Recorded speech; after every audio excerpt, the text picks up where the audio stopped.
The Psychology of Money, Timeless Lessons on Wealth, Greed, and Happiness. You don't need to be the smartest person to become rich. You just need the right mindset. This book changed the way millions think about money.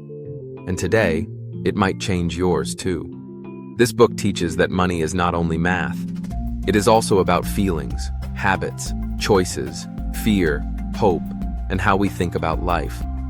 Many people make good money but use it poorly because they do not understand their own thinking. Wealth is not about how much you earn, but how you act. Below, I grouped the 20 chapters into 10 connected parts. Each part explains the main lesson and why it matters. Part 1. How we think about money. Chapters 1 to 2. Money may look like numbers on a screen or paper bills in a wallet, but the way we use money is not only about math. It is mainly about our emotions, memories, fears, and hopes. Two people may look at the same situation and make completely different money choices because of the different experiences they have had in their lives. This is what the book means when it says people think about money differently. For example, imagine two people who both see the stock market fall. One person may panic and want to sell everything because they remember a time when their family lost money when they were young. The other person may stay calm because they learned that the market goes up and down naturally over time. Same event, two totally different reactions based on life experience. This teaches us that there is no single correct way to think about money, and there is no perfect rule that works for everyone. Our money behavior is shaped by the world we grew up in. Someone who lived during a financial crisis may value saving very strongly. Someone who grew up with stability may feel more comfortable spending or investing boldly. The key lesson is, do not judge others too quickly. We all have different stories.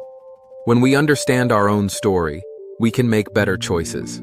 For example, if we know that we often spend money to impress others, we can practice slowing down and asking, do I really need this?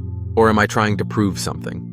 Money decisions must be personal, because we live different lives, face different risks, and want different things. What matters is not being perfect, but being self-aware. To manage money wisely, we must learn about ourselves. Understanding your personal money history is often more important than learning complicated financial theories. In the end, money is not only about how much we earn, but how we behave. And behavior comes from the mind and the heart. So if we want a healthy relationship with money, we need to understand our feelings and habits, not only the numbers. Part 2. Luck, Risk, and Life is Not Fair. Chapter 3. This part of the book teaches a powerful lesson. Success with money is influenced by both skill and luck. Many people like to believe that everything they have achieved comes only from hard work. But the truth is that life includes chance. Some people are born into families with support. Some go to schools with better opportunities. Some meet helpful people at the right moment. Some are in the right place during an important time. These are examples of luck. On the other hand, risk means that sometimes even when you work hard and make wise choices, something unexpected can still go wrong. You might lose your job, the economy might change, or a personal emergency might happen. This does not mean you failed. It means life is uncertain. So what should we do? First, we should learn to be humble. When we succeed, we can feel happy and proud. But we should also remember that luck played a part. This helps us stay grateful and kind. Second, we should learn to be understanding of others. If someone is struggling, we should not say, they just didn't work hard enough. We never truly know their challenges. They may have faced risks that we never had to face. Third, we should make decisions that prepare for risk. Instead of believing nothing will go wrong, we plan for the unexpected. This means saving more than we think we need, not borrowing too much, and investing wisely. We protect ourselves from bad surprises. The most important lesson: do not compare your life to others. We see only part of other people's stories. We see their results, but not their luck or risk. Understanding luck and risk helps us stay balanced. It teaches us not to judge too fast, not to feel too proud, and not to feel too ashamed. We simply do our best, stay careful, and respect the unpredictability of life. Part 3. Never Enough. Chapter 4. In this chapter, the author explains that if we always chase more, we will never feel satisfied. Many people believe that happiness will come when they earn a little more money, buy a slightly bigger house, or achieve a higher position. But the problem is that once they reach that goal, they simply move the goal again. This is called the never enough trap. The world always shows us people who have more success, more followers, more luxury. If we keep comparing ourselves to those people, we will feel we are always missing something. This comparison steals our peace and joy. So how do we avoid this trap? The book teaches us to define what is enough for us personally. Enough means 1. We have what we need. 2. We are comfortable. 3. We feel safe. 4. We do not have to chase endlessly. Enough does not mean being poor or limiting dreams. It means knowing when we are satisfied so we do not hurt ourselves by chasing more than we truly need. When we forget our enough, we may take big risks to try to get more. We might borrow too much, work too much, or invest in things we do not understand. This can destroy both wealth and happiness. But when we know our enough, we live with balance. We start enjoying the things we already have. We stop comparing ourselves to others. We become more grateful. The real lesson of this chapter is that happiness does not come from more money. Happiness comes from peace of mind.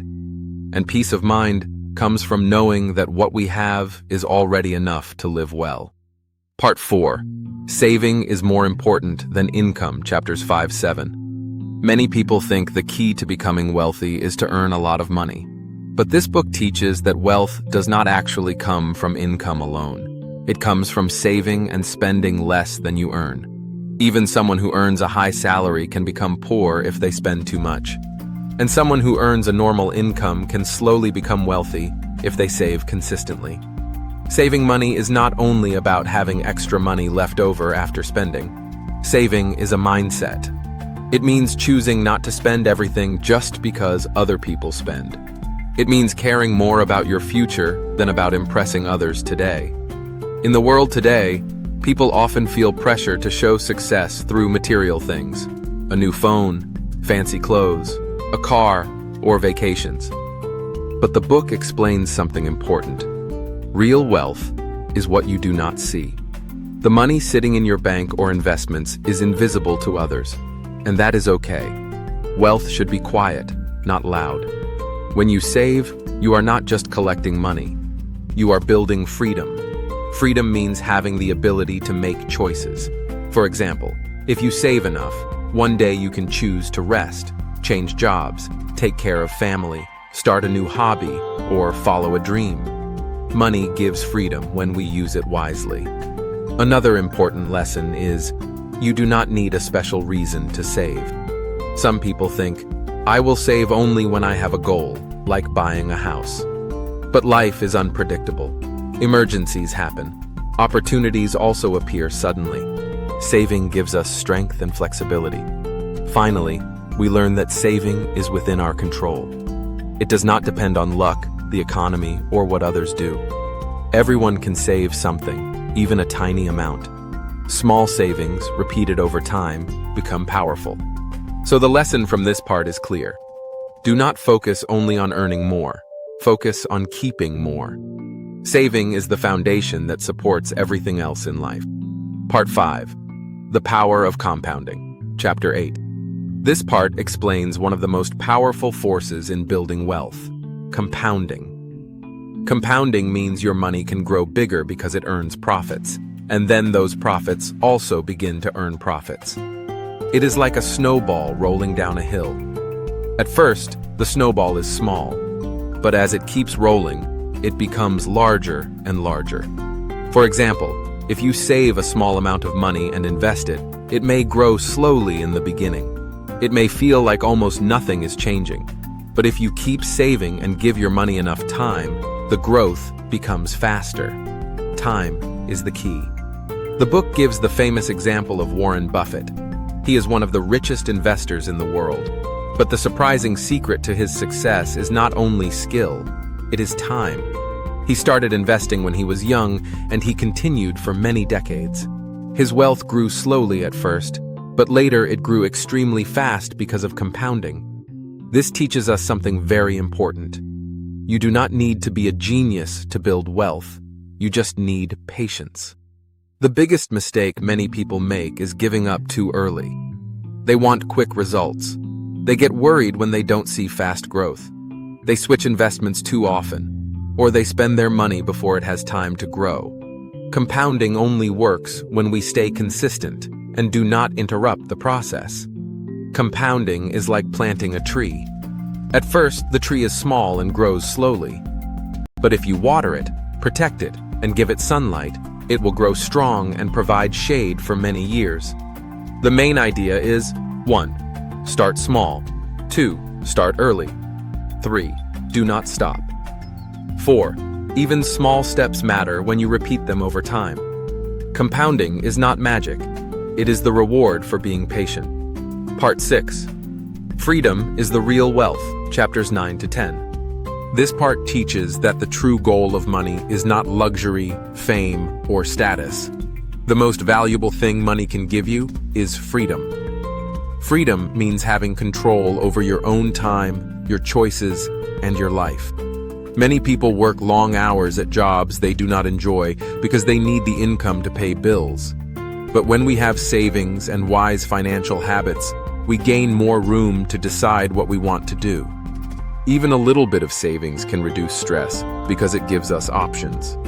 Freedom is waking up and knowing that your time belongs to you. You are not forced. You are choosing. This does not mean we should quit working. Work can give meaning, purpose, and connection. But the key is to work because we want to, not because we have no choice. Another important idea is that people often chase money to impress others. But this steals happiness and energy. When our money choices are controlled by what others think, we become prisoners to their opinions. True freedom comes when we spend based on our own values, not public opinion. So, wealth is not the number in your account. Wealth is the ability to live life on your terms. For example, 1. Freedom to take a day off when tired. 2. Freedom to help family without worry. Freedom to choose a different career. 4. Freedom to rest, learn, or explore. Money should support life, not control it. The book reminds us that happiness comes when our actions match our values. If we use money to buy freedom rather than status, we gain peace, purpose, and joy. So the lesson is clear. Use money to create a life that feels good on the inside, not one that only looks good on the outside. Part 7. Reasonable. Perfect. Chapters 11 to 13. In this part, the book explains that when dealing with money, the goal is not to be perfect. Instead, we should aim to be reasonable. Many people try to search for the best investment plan, the perfect time to buy or sell, or the smartest financial strategy. But in the real world, perfect plans are hard to follow. They are often complicated, stressful, and require us to stay emotionally calm all the time. Most people cannot do this. A reasonable money plan is one that is simple, steady, and easy to continue for many years. For example, saving a little every month, avoiding unnecessary debt, and investing in safe and long-term assets is a reasonable plan. It may not make you rich fast, but it helps you avoid big problems. The book reminds us that slow and steady growth is better than fast and risky growth. Why is reasonable better than perfect? Because money is emotional. We are human. We get scared. We get excited. We change our minds. We make mistakes. A perfect plan expects us to act like robots. But a reasonable plan respects real life. It accepts that sometimes we need comfort, security, and peace of mind. For example, Some people choose to save money in safer places, even if the returns are smaller. That is okay. It helps them sleep better at night. And if something helps you stay consistent over many years, it is a good plan. The book also explains that we do not need to win every financial decision. We just need to avoid losing big. If we can stay in the game long enough without major mistakes, our savings will grow through time and compounding. So the main lesson is, you do not need to be a genius with money. You just need to be patient, careful, and reasonable. In the end, success comes not from having the perfect plan, but from having a plan you can stick to. Part 8. You will change, and that is normal. Chapters 14 to 15. This part teaches that what we want in life changes as we grow. Our dreams, goals, interests, responsibilities, and priorities can shift over time. Because of this, our money plans also need to change. It is not a failure to change your mind. It is normal. When we are young, we may want different things, maybe adventure, travel, or excitement. Later, we may want stability, family, or safety. Later again, we may want peace, rest, or meaning. So it is impossible to make one plan when we are 18 and expect it to stay the same forever. Some people feel guilty when they change direction. They think they wasted time or made wrong choices. The book teaches us to stop judging ourselves this way. Changing your mind means you are learning and growing. It means you are listening to your life. Because life changes, we should leave space and flexibility in our financial decisions. For example, 1. Do not lock all your money in risky investments. 2. Do not spend everything now assuming your future will be exactly the same. 3. Save extra so you can adapt when life changes. This also means we should be gentle with ourselves and not compare our choices to others. Everyone is growing at their own pace.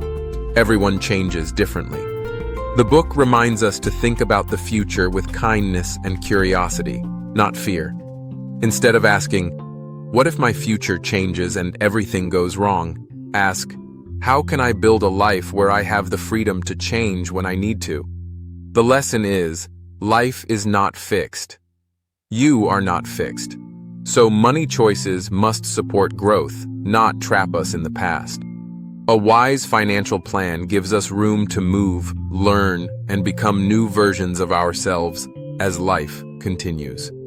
Part 9. Avoid big mistakes. Chapters 16 to 18. This part teaches that we do not need to be perfect with money. We do not need to choose the best investment every time or predict the future. To live well, we simply need to avoid big mistakes. Big mistakes are things like 1. Losing all your savings. 2. Taking on too much debt. 3. Investing in something you do not understand. 4. Letting greed or fear control your decisions.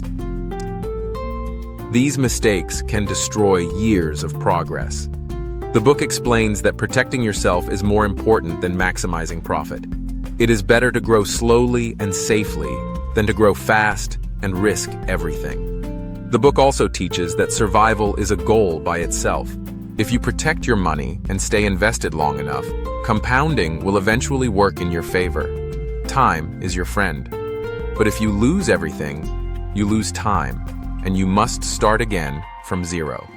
To avoid big mistakes, we can 1. Save extra, even when things look good. 2. Stay away from investments that feel too exciting. Ask questions before trusting offers or advice. 4. Keep some emergency money for unexpected events. 5. Be careful, not fearful. Confident, but not careless. Most financial problems happen when people chase money too aggressively. They see others getting rich fast and want the same. But fast results often require dangerous risks. A calm, slow approach is safer and more reliable. The message in this part is clear. You do not win by being the smartest. You win by staying in the game. If you protect yourself and avoid the disasters, you give your future a chance to grow strong. Part 10. The Final Lessons, chapters 19 to 20. In the final part of the book, The author summarizes the most important ideas about money and human behavior. He explains that being good with money is not only about math, it is about understanding yourself, your emotions, and your goals. The first key lesson is that money means freedom. Money is not just for buying things. It can give you the ability to choose how you want to live. When you have savings, you are not forced to accept every situation. You can say no to things that stress you. You can make decisions that match your values. So, saving money is not about being cheap. It is about building future freedom. The second lesson is that everyone has different goals. Some people want comfort, some want adventure, some want family care, some want independence. Because every person is different, there is no single correct financial plan. Do not copy others just because they look successful. Think about what makes you feel safe and happy. Money should support your life, not control it. The third lesson is that small habits matter more than big actions. You do not need to make perfect decisions. You only need to avoid big mistakes and continue good habits for a long time. Even saving a small amount regularly will grow because of compounding. Time is more powerful than talent. The fourth lesson is to stay humble. Nobody can predict the future. The world changes. The economy changes. So when handling money, keep a little caution. Do not be too confident. Do not assume success will always continue. Prepare for surprises by keeping some extra savings. Finally, the most important idea. Money is a tool, not the purpose of life. The goal is not to have the most money, but to have enough money to live a life that feels meaningful and peaceful. If money helps you spend time with people you love, follow your dreams, stay healthy, and sleep well at night, then you are already rich. My personal thoughts. After reading. Now that we've gone through the key ideas, let me share my personal reflections. What truly spoke to me, and how it connects to real life. This book made me think deeply about what money really means. Before, I believed that people who have money must be smart or good at business. Now I understand that money is often about behavior. Some people earn a lot and still lose everything. Some people earn little but grow rich slowly because they save and invest wisely. I also learned that money is not everything. Many people stress, fight, or ruin relationships because they are always trying to get more. The book reminded me to ask myself, what is enough for me? Once we learn our enough, we will worry less and enjoy more. The lesson about luck and risk also touched me. We like to believe we control everything, but we do not. Some good things happen because of luck. Some bad things happen even when we did nothing wrong. This taught me to be humble and kind because we all walk different paths. The most important lesson is freedom. Money is valuable because it gives us choices. When we save and invest, we are not buying luxury items. We are buying our future time. We are buying the right to say, no, I don't want this, or I choose a different path. This book does not tell you to become rich fast. It teaches you how to live smart, calm, and meaningful. To me, that is the best kind of wealth. Before we end, I'd love to share 5 powerful thoughts from this book. They might inspire your next move in life. You already have the power to make wise money choices, one small step at a time. Every day is a new chance to grow your freedom through saving and patience. You do not need more. You only need what is right for your life. 4. Your value is not measured by your money, but by your kindness, courage, and heart. 5. The future is built slowly, gently, and consistently, and you are moving forward. The end. Like this video if you want more insights, and subscribe for more brilliant thoughts.